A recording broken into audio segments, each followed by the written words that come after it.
ನಮಸ್ಕಾರ ರೈತ ಬಂಧುಗಳೇ. ಈ ಗೊಬ್ಬರಗಳ ವಿಷಯದಲ್ಲಿ ರೈತರಿಗೆ ಇವತ್ತಿಗೂ ಒಂದು ದ್ವಂದ್ವತ್ವ ಅನ್ನೋದು ಇದ್ದೇ ಇದೆ. ಒಬ್ರು ಹೇಳ್ತಾರೆ ಏನಂದ್ರೆ, ಅಣ್ಣ ಕುರಿ ಗೊಬ್ಬರ ಹಾಕಿ ನೋಡಿ ಬೆಳೆ ಚೆನ್ನಾಗಿ ಬರ್ತದೆ ಅಂತ.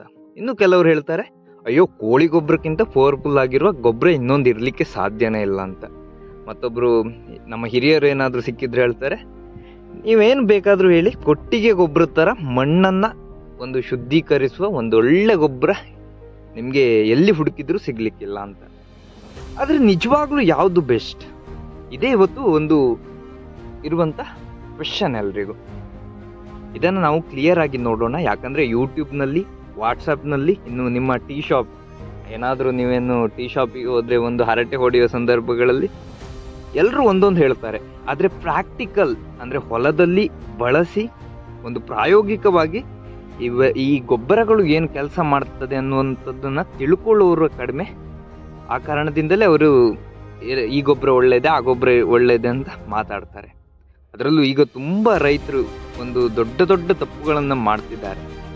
ಏನಂದ್ರೆ, ಯಾರಾದ್ರೂ ಒಬ್ರು ಹೇಳಿದ್ರೆ ಸಾಕು ಈ ಗೊಬ್ಬರ ಒಳ್ಳೇದೆ ಅಂತ, ಟ್ರ್ಯಾಕ್ಟರ್ ತುಂಬಾ ಅಥವಾ ಯಾವುದೋ ಒಂದು ಗಾಡಿ ತುಂಬಾ ಆ ಗೊಬ್ಬರವನ್ನು ತುಂಬಿಸ್ಕೊಂಡು ಹೋಗಿ ನಮ್ಮ ಗದ್ದೆಗಳಿಗೂ ತೋಟಗಳಿಗೂ ಹಾಕಿ ಬಿಡ್ತಾರೆ. ನೋಡಿ, ಗೊಬ್ಬರ ಅಂದ್ರೆ ಯಾವುದು ಜಾಸ್ತಿ ಪವರ್ಫುಲ್ ಅಂತ ಅಲ್ಲ, ಅಷ್ಟೇ ಅಲ್ಲ, ಅದು ಮಣ್ಣಿನಲ್ಲಿ ಸೇರಿದಾಗ ಅದು ಹೇಗೆ ಕೆಲಸ ಮಾಡುತ್ತೆ, ಇನ್ನು ಕೆಲವೊಂದು ಗೊಬ್ಬರಗಳಿಂದ ಎಷ್ಟು ಹೀಟ್ ಆಗಿ ನಿಮ್ಮ ಬೆಳೆಗಳ ಬೇರುಗಳಿಗೆ ತೊಂದರೆ ಆಗುತ್ತೆ, ಇನ್ನು ಎಷ್ಟು ಫಾಸ್ಟ್ ಆಗಿ ಆ ಗೊಬ್ಬರ ರಿಸಲ್ಟ್ ಕೊಡುತ್ತೆ, ಮಣ್ಣನ್ನ ಒಂದು ದೀರ್ಘಕಾಲಿಕವಾಗಿ ಯಾವ ಗೊಬ್ಬರ ಇಂಪ್ರೂವ್ ಮಾಡುತ್ತೆ, ಇದೆಲ್ಲ ಒಂದು ವಿಷಯವನ್ನ ತಿಳ್ಕೊಂಡಿರ್ಬೇಕು ನೀವು. ಇದು ಹೀಗೆ ಟ್ರ್ಯಾಕ್ಟರ್ ತುಂಬಾ ಹಾಕಿ ಬಿಡುವ ಕೆಲಸವನ್ನ ನೀವು ಮಾಡ್ಲಿಕ್ಕೆ ಹೋಗ್ಬೇಡಿ. ಆಮೇಲೆ ಏನಾಗುತ್ತೆ ಅಂದ್ರೆ, ಮೊದಲಿಗೆ ಬೆಳೆ ನಿಮ್ಗೇನು ಒಳ್ಳೆ ರೀತಿಯಲ್ಲಿ ಬರ್ಬೋದು, ಆದ್ರೆ ಕ್ರಮೇಣ ಏನಾಗುತ್ತೆ ಅಂದ್ರೆ ನಿಮ್ಮ ಫಸಲು ಕಡಿಮೆ ಆಗುತ್ತೆ. ಹಾಗಾಗಿ ಯಾವ ಗೊಬ್ಬರ ಯಾವ ಸ್ಟೇಜ್ನಲ್ಲಿ ಹಾಕಬೇಕು, ಇನ್ನು ಕೊಟ್ಟಿಗೆ, ಕುರಿ ಮತ್ತೆ ಕೋಳಿ ಗೊಬ್ಬರದಲ್ಲಿ ಯಾವುದು ಶ್ರೇಷ್ಠ ಅನ್ನೋದು ನಾವು ಈ ವಿಡಿಯೋದಲ್ಲಿ ಸಂಪೂರ್ಣವಾಗಿ ನೋಡೋಣ. ಅದಕ್ಕಿಂತ ಮುಂಚೆ ನನ್ನ ಚಾನಲ್ ನಿರುತ್ತರವನ್ನ ಯಾರಾದರೂ ಇನ್ನೂ ಸಬ್ಸ್ಕ್ರೈಬ್ ಮಾಡ್ಕೊಳ್ಳಿಲ್ಲ ಅಂದರೆ, ಏನಾದರೂ ಹೊಸದಾಗಿ ವಿಡಿಯೋಗಳನ್ನು ನೋಡ್ತಾ ಇದ್ರೆ ದಯವಿಟ್ಟು ಸಬ್ಸ್ಕ್ರೈಬ್ ಮಾಡ್ಕೊಳ್ಳಿ ಅಂತ ಹೇಳ್ತಾ ವಿಡಿಯೋವನ್ನು ಶುರು ಮಾಡೋಣ. ಮೊದಲು ನಾವು ಕೊಟ್ಟಿಗೆ ಗೊಬ್ಬರದ ಬಗ್ಗೆ ಮಾತಾಡೋಣ. ನಮ್ಮ ಸೈಡಲ್ಲಿ ಈ ಕರ್ನಾಟಕದಲ್ಲಿ ಆಲ್ಮೋಸ್ಟ್ ಎಲ್ಲ ರೈತರು ಯೂಸ್ ಮಾಡುವ ಒಂದು ಗೊಬ್ಬರ ಹಸು, ಎಮ್ಮೆ ಇವುಗಳ ಮಲ, ಮೂತ್ರ, ಒಣ ಹುಲ್ಲು, ಕಸ, ಹಾಗೆಯೇ ತರಗೆಲಿರ್ಬೋದು, ಸೊಪ್ಪು, ಇವೆಲ್ಲ ಮಿಕ್ಸ್ ಆಗಿ ನಿಧಾನವಾಗಿ ಒಂದು ತಯಾರಿಸಲ್ಪಡುವ ಗೊಬ್ಬರ ಇದ್ರೆ ಅದು ಕೊಟ್ಟಿಗೆ ಗೊಬ್ಬರ. ಇದೊಂದು ಇನ್ಸ್ಟಂಟ್, ಒಂದು ತ್ವರಿತವಾಗಿ ಕೆಲಸ ಮಾಡುವ ಗೊಬ್ಬರ ಅಲ್ಲ. ಇದೊಂಥರ ಸ್ಲೋ ಆಗಿ ಕೆಲಸ ಮಾಡುವ ಗೊಬ್ಬರ. ಮೊದಲ ದಿನ ನೀವು ಹಾಕಿದ ಮೊದಲ ದಿನವೇ ನಿಮ್ಗೇನು ಫಲಿತಾಂಶ ಕಾಣಿಸೋದಿಲ್ಲ. ಒಂದು ವಾರದಲ್ಲೂ ಕೂಡ ದೊಡ್ಡ ಫಲಿತಾಂಶ ಏನು ನಿಮ್ಗೆ ಕಾಣಿಸೋದಿಲ್ಲ.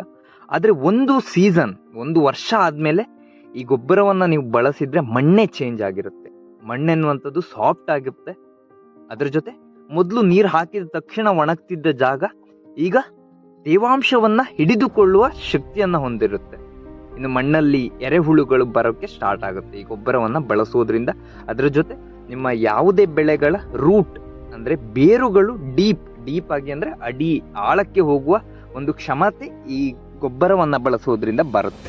ಇದನ್ನ ಹಲವರು ಅಂಡರ್ ಎಸ್ಟಿಮೇಟ್ ಮಾಡ್ತಾರೆ. ಯಾಕಂದ್ರೆ ಇವತ್ತು ಜನಕ್ಕೆ ಫಾಸ್ಟ್ ರಿಸಲ್ಟ್ ಬೇಕು, ಹಾಕಿದ ತಕ್ಷಣ ಏನಾದ್ರೂ ಆಗ್ಬೇಕು.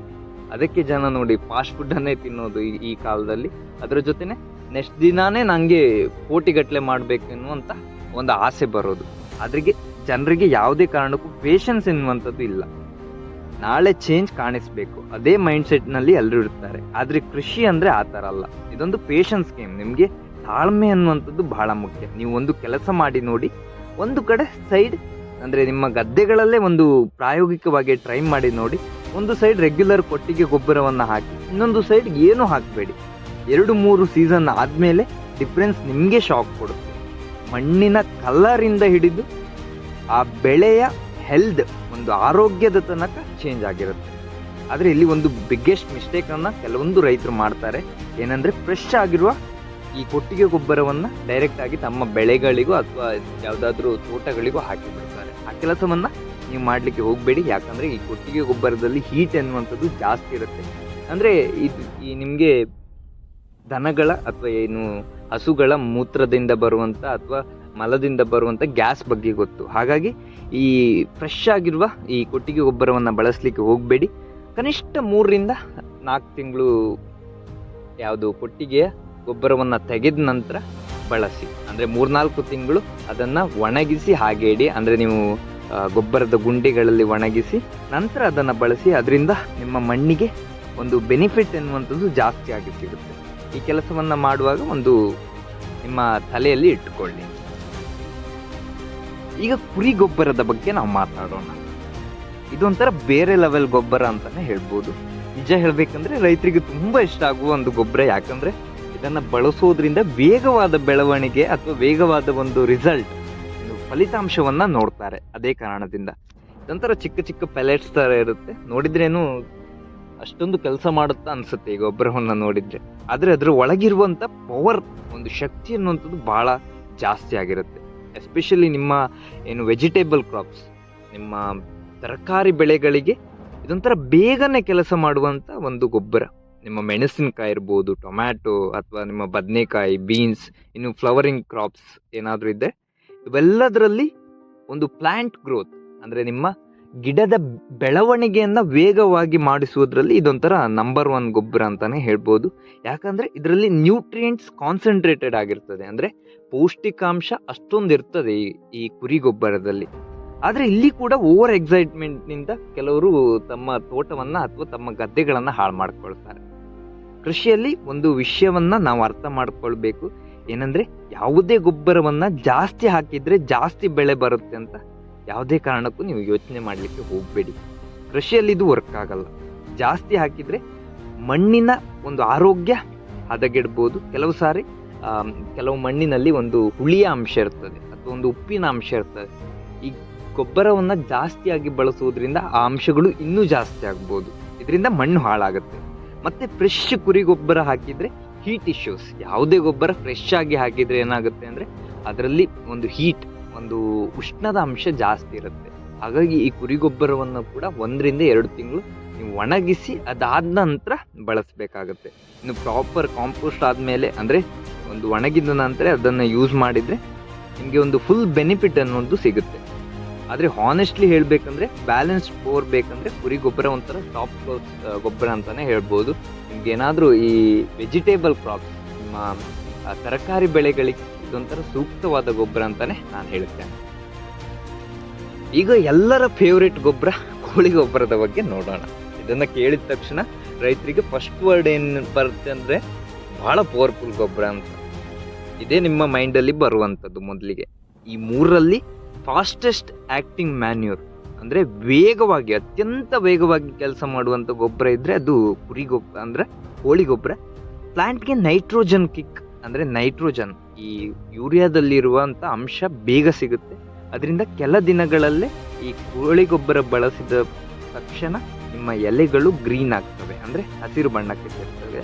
ರೈತನಿಗೆ ಇದನ್ನು ನೋಡಿದಾಗ ಒಂದು ಕಾನ್ಫಿಡೆನ್ಸ್ ಬರ್ತದೆ, ಈ ಕೋಳಿ ಗೊಬ್ಬರದಲ್ಲಿ ಬಹಳ ಪವರ್ ಇದೆ ಅಂತ. ಆದರೆ ಇದೇ ಒಂದು ಡೇಂಜರಸ್ ಆಗಿರುವಂಥ ವಿಷಯ. ಯಾಕಂದರೆ ಕೋಳಿ ಗೊಬ್ಬರ ಕರೆಕ್ಟ್ ಅಮೌಂಟ್ನಲ್ಲಿ ಸರಿಯಾದ ಪ್ರಮಾಣದಲ್ಲಿ ಯೂಸ್ ಮಾಡಿದರೆ ಸೂಪರ್ ಆಗಿರುವಂಥ ಒಂದು ಗೊಬ್ಬರ. ಆದರೆ ಇದನ್ನು ಜಾಸ್ತಿಯಾಗಿ ಬಳಸ್ತಿದ್ರೆ ಅಂದ್ರೆ ನಿಮ್ಮ ತೋಟ ಅಥವಾ ಬೆಳೆ ಸಂಪೂರ್ಣವಾಗಿ ನಾಶ ಕೂಡ ಆಗ್ಬೋದು. ಇನ್ನು ಮೇಯ್ನಾಗಿ ಏನಂದರೆ ಫ್ರೆಶ್ ಆಗಿರುವ ಕೋಳಿ ಗೊಬ್ಬರವನ್ನು ಡೈರೆಕ್ಟ್ ಹಾಕಿದರೆ ನಿಮ್ಮ ಗಿಡದ ಬೇರುಗಳು ಖಂಡಿತ ಸುಟ್ಟೋಗ್ತವೆ. ಇನ್ನು ಜಾಸ್ತಿ ಪ್ರಮಾಣದಲ್ಲಿ ಇದನ್ನು ಯಾವುದೇ ಕಾರಣಕ್ಕೂ ಬಳಸಲಿಕ್ಕೆ ಹೋಗಬಾರ್ದು. ಅದರ ಜೊತೆ ಸಮ್ಮರ್ ಟೈಮ್, ಈ ಬೇಸಿಗೆ ಸಮಯದಲ್ಲಿ ಕೇರ್ಲೆಸ್ ಆಗಿ ಇದನ್ನು ಹಾಕಿದರೆ ರಿಸ್ಕ್ ಎನ್ನುವಂಥದ್ದು ಜಾಸ್ತಿ ಆಗ್ತದೆ. ನನಗೆ ಗೊತ್ತಿರುವ ಒಬ್ಬ ರೈತರು ಈ ಕೋಳಿ ಗೊಬ್ಬರವನ್ನು ಜಾಸ್ತಿಯಾಗಿ ಬಳಸಿ ಅವರ ತೋಟವನ್ನೇ ಹಾಳು ಮಾಡ್ಕೊಂಡಿದ್ದಾರೆ. ಈ ರೀತಿಯಾದ ಒಂದು ಸನ್ನಿವೇಶಗಳು ಕೂಡ ನಿಮ್ಮ ತೋಟಕ್ಕೂ ಬರ್ಬೋದು ಈ ಕೋಳಿ ಗೊಬ್ಬರವನ್ನು ಅತಿಯಾದ ಪ್ರಮಾಣದಲ್ಲಿ ಬಳಸೋದ್ರಿಂದ.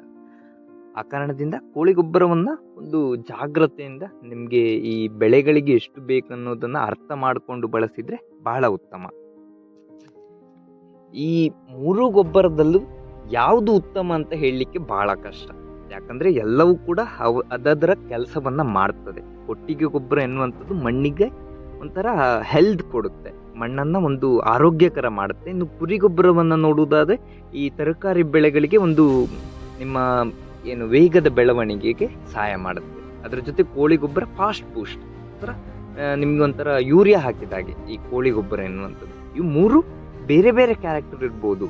ಈ ಕೊಟ್ಟಿಗೆ ಗೊಬ್ಬರ ಎನ್ನುವಂಥದ್ದು ನಮ್ಮ ಪೂರ್ವಜರಿದ್ದಾಗೆ, ಈ ಕುರಿ ಗೊಬ್ಬರ ಒಂಥರ ಈ ಮಿಡಲ್ ಏಜಿನವರಿದ್ದಾಗೆ, ಇನ್ನು ಕೋಳಿ ಗೊಬ್ಬರ ಒಂಥರ ನಮ್ಮ ಥರ ಏನು ಜೆನ್ಸಿಸ್ ಅಂತ ಏನು ಹೇಳ್ತಾರೆ, ಯಂಗ್ ಏಜಿನವರು ಬಹಳ ಒಂದು ಎನರ್ಜೆಟಿಕ್ ಆಗಿ ಫಾಸ್ಟ್ ಆಗಿ ಕೆಲಸ ಮಾಡ್ತಾರೆ ನೋಡಿ, ಅವ್ರ ಥರ. ಈ ಕ್ವಶನ್ ಏನಂದ್ರೆ ಯಾವುದು ಉತ್ತಮ ಅಂತ ನಿಜವಾಗಿ ನಮ್ಗೆ ಹೇಳಲಿಕ್ಕೆ ಸಾಧ್ಯ ಇಲ್ಲ. ನಿಮ್ಮ ಸಾಯಿಲ್ ಕಂಡೀಷನ್ ಇಂದ, ಮಣ್ಣಿನ ಕಂಡೀಷನ್, ಹಾಗೆಯೇ ಬೆಳೆ ಯಾವುದು, ಇನ್ನು ನಿಮಗೆ ಎಷ್ಟು ನೀರು ಬಿಡಲಿಕ್ಕೆ ಒಂದು ವ್ಯವಸ್ಥೆ ಇದೆ, ಎಷ್ಟು ಕ್ವಾಂಟಿಟಿ ಹಾಕ್ತೀರಾ ಅದರ ಮೇಲೆ ಇದರ ಒಂದು ಕೆಲಸ ಅಥವಾ ಒಂದು ಏನು ಯಾವ ಗೊಬ್ಬರ ಉತ್ತಮ ಅನ್ನುವಂಥದ್ದು ಡಿಪೆಂಡ್ ಆಗಿರುವಂಥದ್ದು. ಆದರೆ ಲಾಂಗ್ ಟರ್ಮ್ ಅಗ್ರಿಕಲ್ಚರ್ನಲ್ಲಿ ನೋಡಿದರೆ ಈ 3 ಗೊಬ್ಬರಗಳು ಕೂಡ ನಿಮ್ಮ ರಾಸಾಯನಿಕ ಗೊಬ್ಬರಗಳಿಗಿಂತ ಎಷ್ಟೋ ಮೇಲು. ಯಾಕಂದರೆ ಇವು ಪ್ಯೂರ್ ಆಗಿ ಆರ್ಗ್ಯಾನಿಕ್ ಆಗಿರುವಂಥ ಒಂದು ಗೊಬ್ಬರಗಳು. ಇವತ್ತು ಬಿಗ್ಗೆಸ್ಟ್ ಪ್ರಾಬ್ಲಮ್ ಏನಂದರೆ ಮಣ್ಣಲ್ಲಿ ಒಂದು ಜೀವ ಹಿಡಿದುಕೊಳ್ಳುವ ಶಕ್ತಿ ಕಡಿಮೆ ಆಗ್ತಾ ಇದೆ. ಮೊದಲು ಮಣ್ಣು ಹೇಗಿತ್ತಂತ ನಿಮಗೆ ಗೊತ್ತೇ ಇದೆ ನಮ್ಮ ಪೂರ್ವಜರ ಕಾಲದಲ್ಲಿ. ಈಗ ಹೇಗಿದೆ ಅಂತ ನಿಮಗೆ ಡೆಫಿನೆಟ್ಲಿ ಗೊತ್ತೇ ಇರ್ತದೆ. ಯಾಕಂದರೆ ವರ್ಷಗಳಿಂದ ನಾವು ರಾಸಾಯನಿಕ ಗೊಬ್ಬರವನ್ನೇ ಯೂಸ್ ಮಾಡ್ತಿದ್ದೇವೆ. ಇದರಿಂದ ಮಣ್ಣು ಕೂಡ ಒಂಥರ ಜೀವ ಹೋಗಿಬಿಟ್ಟಿದೆ ಮಣ್ಣಿದು. ಆ ಕಾರಣದಿಂದ ಮಣ್ಣಿಗೆ ಒಂದು ಆರೋಗ್ಯ ನೀಡುವಂಥ ಗೊಬ್ಬರ ಈ 3 ಗೊಬ್ಬರಗಳು ಹೌದು. ಆದರೆ ಇದನ್ನು ಬಳಸುವಾಗ ನೀವು ಗಮನದಲ್ಲಿ ಇಟ್ಕೊಳ್ಬೇಕಾದ ವಿಷಯಗಳ ಬಗ್ಗೆ ನಾನು ಆಲ್ರೆಡಿ ಒಂದು ಸೆಪರೇಟ್ ಆದ ವಿಡಿಯೋಗಳನ್ನೇ ಮಾಡಿದ್ದೇನೆ, ಈ ಕೋಳಿ ಗೊಬ್ಬರ, ಕೊಟ್ಟಿಗೆ ಗೊಬ್ಬರ, ಕುರಿ ಗೊಬ್ಬರದ ಬಗ್ಗೆ. ಹಾಗಾಗಿ ಅದನ್ನು ಕೂಡ ನೋಡಿ ನಿಮಗೆ ಒಂದು ಎಷ್ಟು ಪ್ರಮಾಣದಲ್ಲಿ ಬಳಸಬೇಕು, ಹೇಗೆ ಬಳಸಬೇಕು ಅದೆಲ್ಲ ತಿಳಿಯುತ್ತದೆ. ಇದಿಷ್ಟು ಒಂದು ರೈತರು ಬಳಸುವಂಥ 3 ಬಹಳ ಮುಖ್ಯ ಗೊಬ್ಬರಗಳ ಬಗ್ಗೆ ಇರುವಂಥ ಒಂದು ಮಾಹಿತಿ. ಈ ವಿಡಿಯೋ ನಿಮಗೆ ಇಷ್ಟ ಆಯಿತು ಅಂತ ನಾನು ಭಾವಿಸ್ತೇನೆ. ನೀವು ಕೂಡ ಈ ಕೋಳಿ ಗೊಬ್ಬರ, ಕೊಟ್ಟಿಗೆ ಗೊಬ್ಬರ, ಕುರಿ ಗೊಬ್ಬರವನ್ನು ಬಳಸಿ ನೋಡಿ. ಯಾವುದು ನಿಮಗೆ ಒಳ್ಳೆ ರೀತಿಯಲ್ಲಿ ಒಂದು ಫಲಿತಾಂಶವನ್ನು ಕೊಟ್ಟಿದೆ ಅಂತ ನನ್ನ ಕಾಮೆಂಟ್ನಲ್ಲಿ ತಿಳಿಸಿ.